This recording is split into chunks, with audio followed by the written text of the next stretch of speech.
Yo, what's good? Welcome to the channel I See Designs. My name is Illis Curves, and on this channel, I'll be showing you how to create your own hat mockups and really bring your ideas to life. If you're just getting started, you're in the right place, because on this video, I'm going to be showing you how to break down everything step by step so you can hopefully start making your mockups today. Let's get started. Alright, so first things first, what do we actually need to get started? For me personally, I like to use an iPad or any type of tablet, but you can also use your phone and your computer as well. Now when we're getting into the softwares and the apps, what I like to use personally is Procreate. Now Procreate is around $5.99 or $6 in the App Store, but there's also Photoshop and Canva. I'm pretty sure one of those two are free, but you can also pay in them as well. But the reason why I like to use Procreate is because Procreate gives me full control over my colors, layers, and mockups as the templates. But when we're getting into it, you don't need to overthink anything that you're using. Whatever is the easiest for you and makes things more simple for you once you get your hands onto this is what you should exactly use. But let's dive into this. Now let's actually get into the process of making a hat mockup. So the first thing is first, what you're going to do is want a blank hat template or even a clean image of the hat. So what we're going to do is get the basis. We're going to open up our iPad. And the first thing is first is we want to make sure we have Procreate downloaded. So what we're going to do is go to the App Store, go into the search bar, and go to Procreate. So what we're going to do is tap on Procreate. Now as you can see, we already have Procreate downloaded, but there's a couple other ones. Sketchbook is another good one. I started out on Sketchbook. It's a free app that you can also make purchases in, but there's also a few more like Procreate Pocket where you can use your phone like I did. This is where I first started making mockups. But what we're going to do is get into Procreate. Now you can see in Procreate we already have a bunch of templates that I've already worked on, a bunch of ideas. But what we're going to do is start on our own. And what we're going to do to get our own is go, and down in the description below I'll put my link tree and my Instagram to where you can get the hat template. But I'll show you here really quick. What we're going to do is go to the Instagram. And again, this will be down in the description below. What we'll do is go to the profile. As you can see, the link tree is right here. What we do is click on link tree. What it's going to do is pull up my link tree.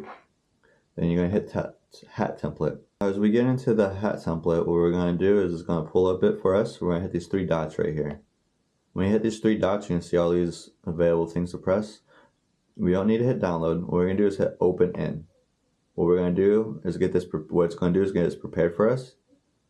And there's Procreate and files. What we're going to do is if you want to save it again, you can hit files, but we're just going to open in Procreate because I don't need to save it. What it's going to do is send it to Procreate for us. And as it does that, what we do is back out of this. And now we can go to Procreate where it's like the nice little brush mark. You hit Procreate.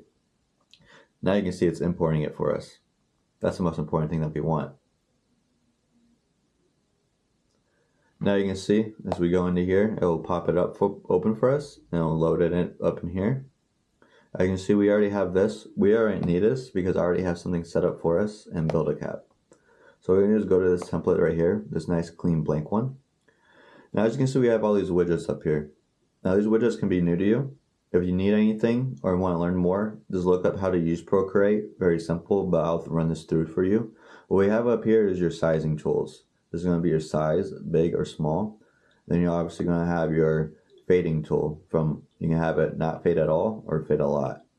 Now say if we want to, we make a mistake. Oops. We make a mistake on the paintbrush.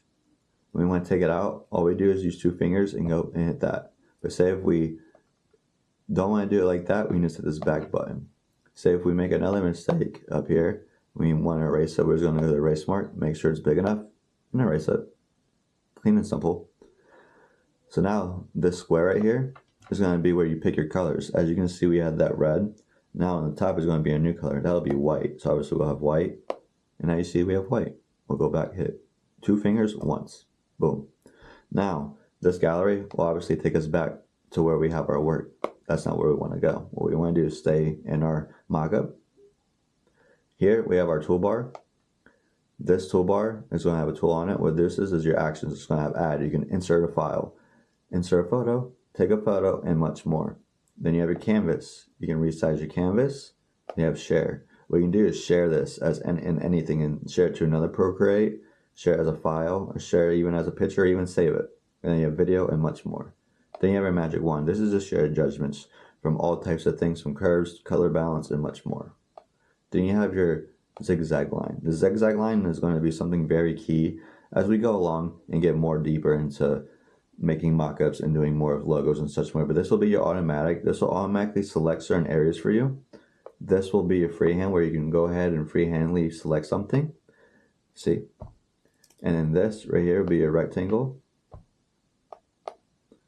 As you can see, you pick something with a rectangle. And then you have your eclipse. As you can see, it's like a circle. And this takes it away. But we're not going to worry about any of that. When next here is your mouse. Your mouse right here is going to move wherever area you have selected in your layers up here. That's what we get to next. Now we have your paintbrush. We already went through the paintbrush, what it does and doesn't do.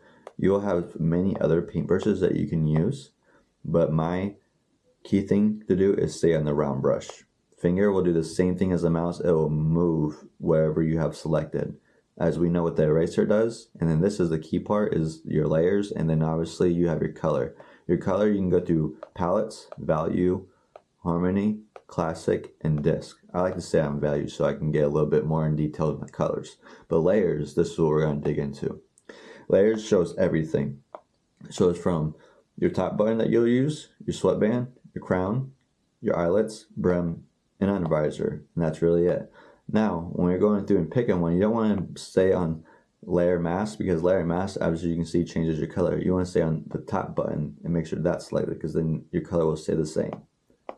Now, when we're going in and picking our logos, what we want to make sure we do is have them selected and put it in through right here, through the UV outline and the front outline. Right here, if you put it right through here, it will perfectly be placed where you want it to be placed. First things first, what we're going to do is take out this do not delete. What we're going to do is go to that image and select it and press or slide left. When we slide left, as you can see, is lock, duplicate, and delete. Again, slide left and hit delete. Now you can see it's deleted. The first thing is first, what I do is go in with my colors. Now I already have colors selected for what I would like to pick today and use. But if you ever need to go in and select a color, say you want to take these out, as you can see, there's check marks. When the check mark is gone, obviously it's not there. When the check mark is there, it comes back up. Gone, there. Gone, there. Now what's really important is staying on this area. So say we want to pick a color, we want to get in. So what we're going to do is go with two of our fingers and go in and widely spread in. So we want this toasted peanut color, right? What we're going to do is go back to the zigzag line, go to rectangle, and make sure we're not on color fill. So what you're going to do is hit color fill and make sure it's not selected. You want to go into the corner of the toasted peanut, put the finger or pen down and slide it over, don't lift it up, and select that area. As you can see, that area is now selected and it's not highlighted like all this other area. What we want to do is hit copy and paste. Now you can see it's bolded in that area. That's really important. What we're going to do is go back to this layer icon. We're going to hit the check mark for all the colors. As you can see, all the colors are gone now. What we're going to do is hit the layers and back out like that. And stay in this area. Now say we wanted to do the brim. We're going to stay selected on that toasted peanut and hit the mouse button. When we do that, we can move it wherever we want. So we want in the brim, we want to try to put it right next to the dots, so whoever sees it knows what color the brim should be at the end of the day. Now, we don't need that, but I wanted to show you how to do it. Say we have our colors selected. The main thing is getting the colors onto the hat. So how do we do that? The way we do that is by going into our layers, going down to our crown first. That's where it always starts, on the crown. Again, you don't want to stay on layers mask, you want to be on crown. Now when you want to get the crown color, again, you're going to hit this square. Hit this square. What pops up is that little circle. Now you can see we were white. Now we want to be chrome. See that chrome color? Now that we're on chrome, what we're going to do is tap on this and drag it over. You don't lift it up. You tap and drag over on the crown and lift it up. Now say you don't do it on the crown and you do it on the outskirts of a crown, like out here. All of this will get colored in, and that's not what we want. What we want is the hat to be colored in. So boom, fills in the whole hat for you when you drop it in.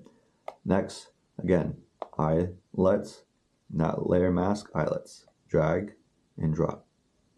Now you can see the eyelets are colored in. Next, we'll go with the brim. We're gonna do the same thing, square.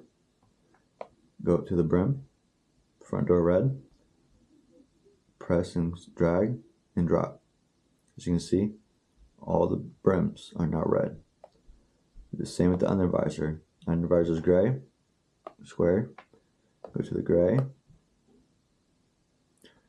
drag and drop.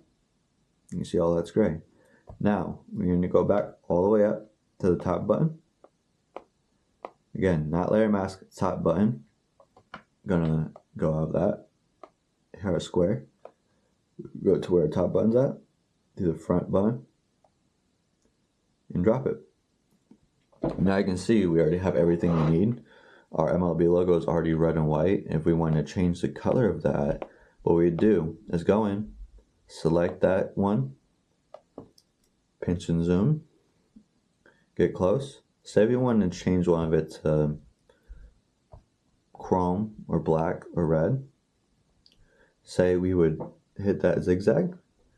Now remember, since we're on that area, when we hit that zigzag, it's only going to do that area. Say we do outside of it.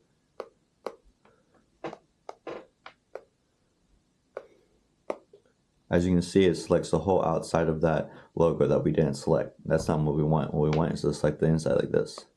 Boom. But that's not what we want. We already have the MLB logo the way we want. What we want to do next is get our front logo and side patch in. So how we're going to do that? What we're going to do is go to the toolbar, hit our little tool, go to add, and go to insert a photo. What it's going to do is bring up your photos for you. And what we would like to do is I like to use this first logo right here, this Phillies logo with the star. Now as you can see, we have the background with it. We can take that out, no problem.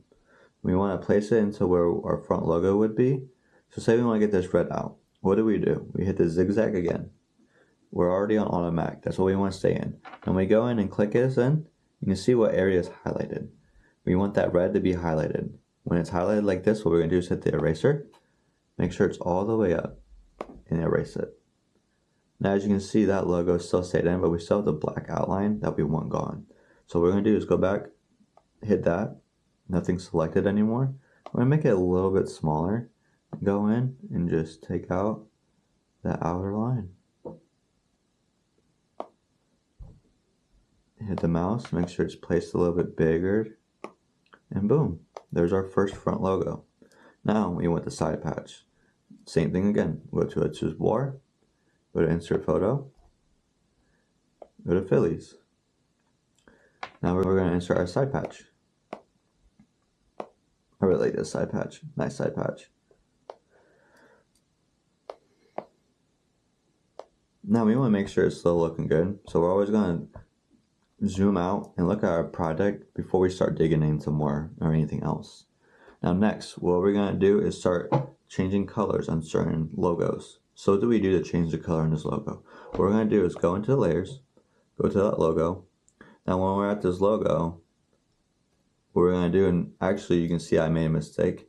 Now say we already have our logos where our baddies are. What we're going to do is press down on one of these. You can see it gets picked up. I'm going to slide this one out and use our other finger and select on the other one. What we're going to do is now, as you can see there's two on this finger. We're going to do is slide down a little bit and put it in here, right here. As you can see, it put it from up here down to here in the areas that we would want it to be. Now we're going to stay in our selected area of the Philadelphia P. Make sure we're selected on that. Now the only thing I want to change on this P is the star. I would like it to be red, like this front door red. So say we're going to go to this zigzag, automatic. Now we can change the automatic to full color. Why fill color? So say we want to change this to red. Boom.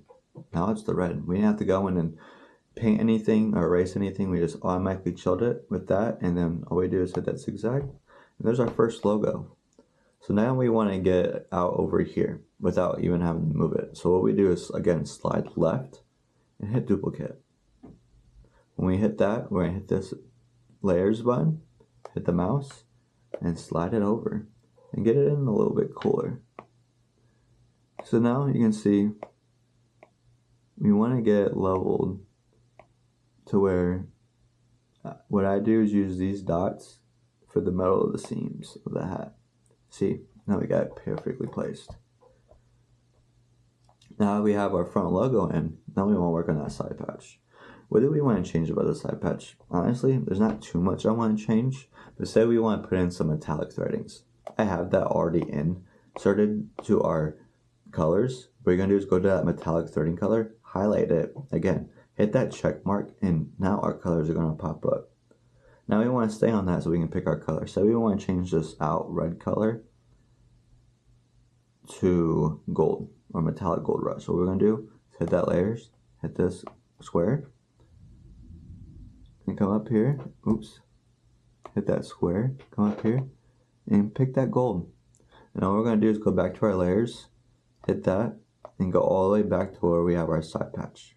Select our side patch, hit that layer button again, and get in there a little bit if we want to. Now what we're going to do is take this blue and change it to gold. So what we're going to do is hit this Z again, make sure work on color fill, we just touch the blue area. Maybe we need to get in a little bit, get that blue, and that blue. Sometimes you want to make sure you're getting really close to get everything so nothing's unnoticeable.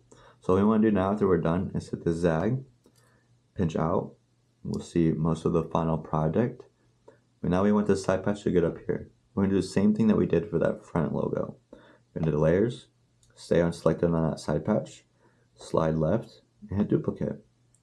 Hit the layers, hit the mouse, slide it over, make it a little bit smaller so we can get that side patch in there. Make it a little bit bigger, and boom, there's our side patch. Now, this is basically the final product. There will be more that we do and get into this, but right here is what you really need to do. You got your simple colors that go together, you get your team. Now say that we're done, but we want to do different team next time. What we're going to do is go to the search bar and go to sportslogos.net. Sportslogos.net, or even just Google and you type in the teams that you're looking for, you're most likely going to have any of the teams pop up. But as you can see in sportslogos.net, you have MLB, NHL, NBA, NFL, NCAA, and much more. I'm telling you, this has almost every single team in here that you wouldn't even imagine that it would have. From all the American League, the National League, all the other teams, and just many much more. And it's really cool to see this guy that did this, make this, Chris Creamers. So shout out to him for having this and doing what he does. But this is where you would want to go to get your logos. I'll put that in the description down below. But thank you again for being a part of this process. I appreciate it, and stay ill. Now for some quick tips if you're just getting started. You want to keep your design nice and simple at first. You don't want to keep overcrowding it when you're showing it off to either your friends, family, or even owners, because you want them to kind of get the idea right away when you send it out. Now, when you're finishing it up, you want to make sure your colors go together pretty well and that you're zooming out to see the final product. So you're either not messing anything up or you have everything in there that you want to have it when you're finally saving it and getting ready to send it off to that store or person that you want them to see it. Now, that pretty much sums up the basics of doing a hat mockup. If you want to stick with it and keep practicing, the more you do it, the better you'll get and the faster you'll learn. I'm going to be dropping more videos showing how to do better styles, techniques, and much more to level up your mockup creations. Now, if this is something you're getting into, I would love for you to subscribe and stay ill.